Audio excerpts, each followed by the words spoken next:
மாணவ மாணவிகளுக்கு இனிய மாலை வணக்கம். நம்ம என்எம்எம்எஸ் தேர்வுக்காக வந்துட்டு படிச்சிகிட்ருக்குறோம், தயாராகிட்டுருக்குறோம்.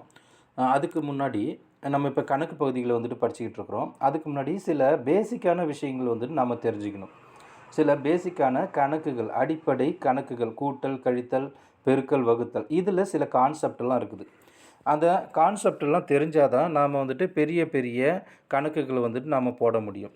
நம்ம நிறைய கணக்குகளில் பார்க்குறோம், ஏதோ ஒரு நம்பர் இப்படி இருக்குது, இப்படி ஒரு நம்பர் இருக்குது, இங்கே ஒரு நம்பர் இருக்குது, ஈக்குவல்ட்டுக்கு அப்புறம் இந்த பக்கம் ஏதோ ஒரு நம்பர் இல்லை, அதுக்கப்புறம் இங்கே ஒரு நம்பர் இருக்குது. இதை வந்துட்டு இப்படி இருக்கும்பொழுது இந்த நம்பரை, இந்த எக்ஸ்ன்ற இடத்துல வர நம்பரை கண்டுபிடிக்கிறதுக்காக இங்கே இருக்கிறது ஏதோ ஒன்று இந்த பக்கம் கொண்டு வரோம், அதை வந்துட்டு கூட்டல்ன்றோம், அதுக்கப்புறம் வகுத்தல்ன்றோம், வகுத்தலில் போடுறோம், கழித்தலில் போடுறோம், ஏதோ ஒன்று பண்ணுறோம். அதுக்கு வந்துட்டு சில பேருக்கு வந்துட்டு புரியாது. சார் என்ன சொல்கிறாருன்றதே புரியல, என்ன சொல்கிறாரு தெரில, நமக்கு ஒன்றுமே புரிய மாட்டேது அப்படின்ற சில பேர் இருப்பீங்க.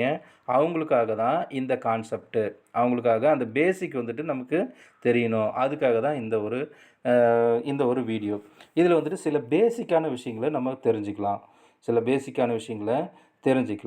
உதாரணமாக 6 கூட்டல் 4, சரியா, கூட்டல் 4 ஈக்குவல்ட்டு, இப்போ இது ரெண்டுத்தையும் கூட்டினா என்ன வரும்? 10 அப்படின்னு சொல்லிட்டு வரும். கரெக்டாக?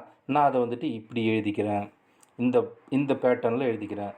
6 கூட்டல் 4 ரெண்டுத்தையும் கூட்டினா என்ன வரும்? 10 அப்படின்னு சொல்லிட்டு எழுதிக்கிறேன். 10 கூட்டல் 5 ஈக்குவல்ட்டு என்ன வரும்? 15ன்னு வரும். அது இந்த ஃபார்மேட்டில் எழுதுகிறேன். சரியா? இப்போ இந்த 6 கூட்டல் 4 ஈக்குவல்ட்டு 10 அந்த கணக்கை முதல்ல பார்ப்போம். 6 கூட்டல் 4 இருக்கு இல்லையா, அது நான் போடாமல்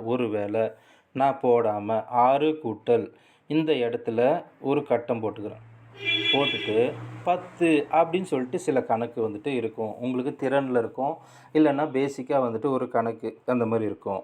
இப்போ இந்த மாதிரி ஒரு கணக்கு வருது அப்படின்னாக்கா அதோட அர்த்தம் என்ன? இந்த 6 கூட ஏதோ ஒரு நம்பரை கூட்டும் பொழுது 10 அப்படின்னு சொல்லிட்டு ஒரு நம்பர் கிடைக்குதாமா. இந்த ஈக்குவல்ட்டுக்கு என்ன அர்த்தம்? இந்த பக்கம் இருக்கிற ஏதோ 2 நம்பரை கூட்டும் பொழுது இந்த பக்கம் அதே நம்பர் வந்துட்டு வரும் அப்படின்னு சொல்லிட்டு அர்த்தம். அதே அளவிலான நம்பர் வரும் அப்படின்னு சொல்லிட்டு தானே அர்த்தம். சரியா? அதை வந்து நம்ம எப்படி கண்டுபிடிக்கிறது? இப்போ இது வந்துட்டு எளிமையான கணக்கு. இப்போ 10 இருக்குது இல்லையா, 10 கூட இது அந்த 6 இருக்கு இல்லையா, 6 கூட எத்தனை கூட்டினா 10 வரும்னு நம்ம விரல் விட்டு கூட எண்ணி சொல்லிடலாம். பார்த்த உடனே சொல்லிடலாம். எத்தனை கூட்டினா வரும்? 4 கூட்டினா வந்துட்டு 10ன்றத நாம் வந்துட்டு விரல் விட்டு எண்ணி கூட்டிடலாம்.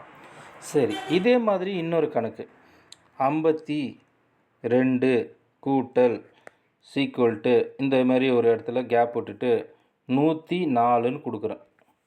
104ன்னு கொடுக்குறேன்னு வச்சுக்க. இப்போ இந்த மாதிரியான கணக்குகளுக்கு நான் எப்படி கண்டுபிடிக்க? இந்த இடத்துல வந்துட்டு இப்போ இது வந்துட்டு சிம்பிளான கணக்கு. 6 இந்த இடத்துல ஒரு கட்டம் கொடுத்துட்டு இந்த பக்கம் ஈக்குவல்ட்டு பக்கம் 10ன்னு கொடுக்குறாங்க. இந்த மாதிரியான கணக்குகள் வந்துட்டு இந்த இடத்துல 10 வரணும்னா அந்த 6 கூட நான் எந்த நம்பர் கூட்டினேன் அப்படின்றது விரல் விட்டு எண்ணி நான் கூட்டிடலாம். சரியா? ஈஸியாக இருக்குது. இது வந்துட்டு மனசுக்குள்ளேயே நீங்கள் போட்டு கூட்டிடுவீங்க.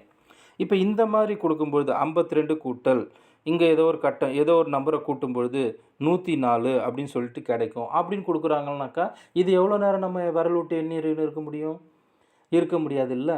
அப்போ இந்த மாதிரியான கணக்குகளை வந்துட்டு எப்படி வந்துட்டு நம்ம வந்துட்டு கண்டுபிடிக்கணும், எப்படி நம்ம வந்துட்டு இந்த இடத்துல எதா கூட்டினாக்கா இந்த நம்பர் வரும் அப்படின்னு சொல்லிட்டு கண்டுபிடிக்கணும் அப்படின்னு சொல்லிட்டு பார்த்தோம்னாக்கா இங்கே பாருங்கள், 52 இருக்காங்க. இந்த 52 இந்த ஸ்டெப்பு மறுபடியும் எழுதிக்கிறேன். 52 கூட்டல் இந்த இடத்துல கட்டம் போட்டுக்கிறேன் ஈக்குவல்ட்டு 104ன்னு போட்டுக்கிறேன். இப்போ இதில் ஒரு சின்ன விஷயம் பண்ணாக்கா இந்த இடத்துல என்ன நம்பர் வரும்ன்றது நம்ம ஈஸியாக கண்டுபிடிச்சிடலாம். என்ன அப்படின்னாக்கா இப்போ இந்த 2 நம்பரும் கூட்டல் கணக்கு இது பொதுவாக வந்துட்டு கூட்டல் கணக்கு. சரியா? இந்த பக்கம் இருக்கிற நம்பரையும் இந்த பக்கம் இருக்கிற நம்பரையும் கூட்டும் பொழுது இந்த 104 கிடைக்கும் அப்படின்னு சொல்கிறாங்க. இது கூட்டல் கணக்குன்றது முதல்ல புரிஞ்சுக்குங்க. இது ஒரு மாடலு. இதை வந்துட்டு எப்படி கண்டுபிடிக்கலாம் அப்படின்னாக்கா இந்த கட்டம் இருக்கு இல்லையா, இந்த கட்டத்தை அப்படியே வச்சுட்டு ஈக்குவல்ட்டு போட்டுக்குவோம். ஈக்குவல் போட்டுட்டு இந்த 104 போட்டுட்டு இப்போ இந்த பக்கம் நமக்கு ஒரு மதிப்பு இருக்குது இல்லையா, இந்த மதிப்பை இந்த பக்கம் கொண்டு வந்து கழிக்கணும். அந்த 104 கூட கழிக்கணும். ஏன் கழிக்கணும்? இப்போ இந்த நம்பர் வந்துட்டு அந்தமாரி இந்த நம்பரை கொண்டு வந்து இந்த பக்கத்தில் போடணும். போடுறதுக்கு முன்னாடி இங்கே இருக்கிற நம்பரு கூட்டலில் இருந்துச்சு அப்படின்னா இந்த பக்கத்தில் கொண்டு வந்து பண்ணும்பொழுது கழித்தலுக்கு மாற்றி நம்ம கழிக்கணும். சொல்ல வரது புரியுதான்னு யோசிச்சு பாருங்கள், நல்லா புரிஞ்சுக்குங்க.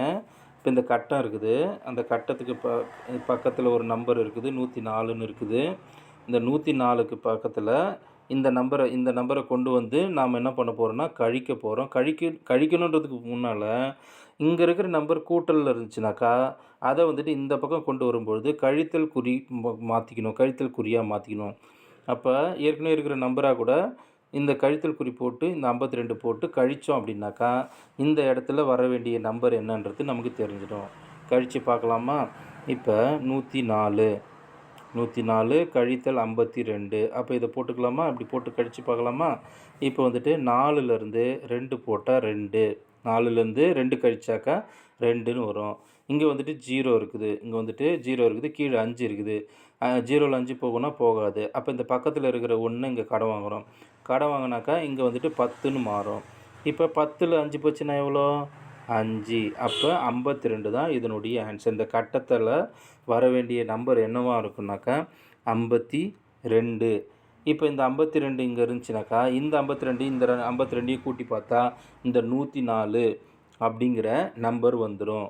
அப்போ போட்டு பார்க்கலாமா? 52 இது ரெண்டுத்தையும் கூட்டினா என்ன? 104.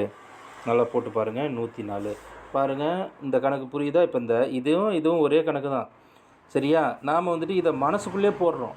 நம்ம மனசுக்குள்ளே போடும் பொழுதும் இந்த மாதிரி தான் அதாவது நம்ம என்ன பண்ணுறோம், இதை கூட நமக்கு ஈஸியாக கண்டுபிடிக்கிற நம்பரை கூட்டி நம்ம வந்துட்டு கண்டுபிடிச்சிடுறோம். இதே இந்த மாதிரி பெரிய கணக்குகள் இருந்துச்சு அப்படின்னா நம்மளுக்கு கண்டுபிடிக்க தெரியாது.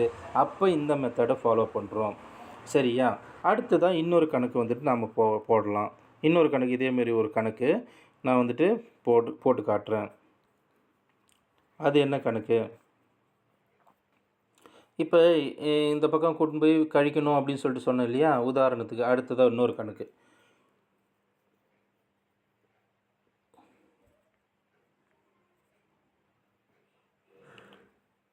இப்போ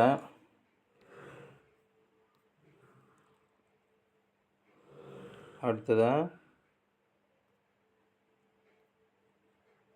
-10 கூட்டல் இங்கே ஏதோ ஒரு நம்பரு கழித்தல் ஈக்குவல் டு 15 அப்படின்னு ஒரு கணக்கு கொடுத்துருக்குறாங்க. 15 அப்படின்னு இப்படி ஒரு கணக்கு கொடுத்துருக்குறாங்க. இந்த மாதிரி கணக்கில் இந்த இடத்துல என்ன நம்பர் வரணும் அப்படின்னு சொல்லிட்டு நம்ம கண்டுபிடிக்கலாமா? எப்படி கண்டுபிடிக்கிறது? நம்ம ஏற்கனவே சொன்ன மாதிரி இந்த கட்டத்தை அப்படி எடுத்து போட்டுக்கலாமா? கட்டத்தை போட்டுக்கிட்டு ஈக்குவல் டு போட்டுக்கிட்டு இந்த 15 எடுத்து போட்டுக்கலாமா? 15 எடுத்து போட்டுக்கலாம். இப்போ இந்த மைனஸில் இருக்கிற 10 இந்த பக்கம் கொண்டு வந்து கழிக்கணும் அப்படின்னு சொல்லிட்டு கழிக்கணும்னு சொன்னேன் நான் போன கணக்கில். ஆனால் அங்கே வந்துட்டு இங்கே இருக்கிற மதிப்பு வந்துட்டு கூட்டலில் இருந்துச்சு, ஆனால் இங்கே வந்துட்டு கழித்தலில் இருக்குது. அப்போ என்ன பண்ணணும்? இந்த நம்பர் வந்துட்டு இந்த பக்கம் வரும்பொழுது இந்த கழித்தலில் இருக்கிற நம்பரு கூட்டல் கணக்காக மாறும், கழித்தலில் இருக்கிற நம்பரு கூட்டலாக மாறும். அப்போ இந்த நம்பர் வந்துட்டு இந்த பக்கம் வரும்பொழுது மைனஸில் இருக்கிறது -10ன்றது கூட்டல் 10 வந்துட்டு நமக்கு மாறும், கூட்டல் 10 நமக்கு வந்துட்டு மாறும். அப்படி மாறும்பொழுது இது ரெண்டுத்தையும் கூட்டிக்கலாமா? கூட்டினா என்ன வரும்? 25 அப்படின்னு சொல்லிட்டு வரும். கூட்டினா என்ன வரும்? 25. இப்போ பாருங்கள், இந்த 25 இந்த கட்டம் இருக்கிற இடத்துல போட்டு பார்த்தா இந்த 15 வருதான்னு நம்ம கண்டுபிடிக்கலாமா? -10 கூட்டல் 25 அப்படின்னா என்ன வரும்? இப்படின்னா என்ன அர்த்தம்? 1 வந்துட்டு கூட்டலில் இருக்குது, 1 வந்து கழித்தலில் இருக்குது. அப்படின்னாக்கா நம்ம வந்துட்டு ஜென்ரலாக என்ன சொல்லுவோம்? இந்த கூட்டல் 25 இருக்கு இல்லையா, அதை போட்டுக்கிட்டு இந்த -10 கீழே போடுவோமா? இதுலேருந்து அதாவது இந்த நம்பர்லேருந்து இந்த கழித்தா என்ன வரும்? 15 அப்படின்னு சொல்லிட்டு வரும். இந்த 15ன்றது +15 -15னாக்கா +15. ஏன் 15? இங்கே பெரிய நம்பர் எது? 25. அந்த 25க்கு என்ன குறி? ப்ளஸ்ஸு. அப்போ கிடைக்கக்கூடிய ஆன்சர் என்ன? +15. இப்போ நாம் கண்டுபிடிச்ச ஆன்சரும் இதை வந்துடுச்சா 15ன்றது? இந்த இடத்துல நம்பரே வந்துட்டு என்னன்னு தெரியாது, ஆனால் நம்ம கூட்டல் 25ன்னு கண்டுபிடிச்சோம் இல்லையா? இப்போ இது ரெண்டுத்தையும் கூட்டி கழிக்கும்பொழுது நமக்கு 15ன்ற ஆன்சர் வருது இல்லையா? ஸோ இது ஒரு விதமான மாடல், இந்த மாதிரியான மாடல்களை வந்துட்டு இயற்கணிதம் அப்படின்னு சொல்லிட்டு டாப்பிக்கில் வந்துட்டு நீங்கள் பார்ப்பீங்க. என்ன மாடல்? இயற்கணிதம்,